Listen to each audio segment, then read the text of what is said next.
جلوہ دربار دہلی یہ اکبر الہ آبادی کی مشہور نظم ہے جو مربع کی حیث میں لکھی گئی ہے۔ 1898 عیسوی میں لارڈ کرزن ہندوستان آئے اور 1903 عیسوی میں دربار دہلی کیا تو اکبر نے اس پس منظر پر طنزیہ انداز میں تبصرہ کیا۔ انہوں نے دربار دہلی کی سجاوٹ، روشنی، شاہانہ انتظامات اور شان و شوکت کو آسان لفظوں میں بیان کیا ہے، ساتھ ہی ہندوستانیوں کی ذہنی غلامی پر بھی طنز کیا ہے۔ اکبر الہ آبادی نے سفر دہلی کے دوران جو بھی مشاہدہ کیا،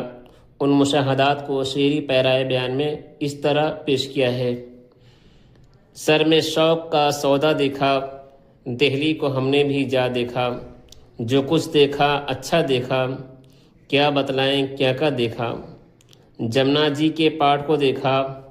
اچھے ستھرے گھاٹ کو دیکھا، سب سے اونچے لاٹ کو دیکھا،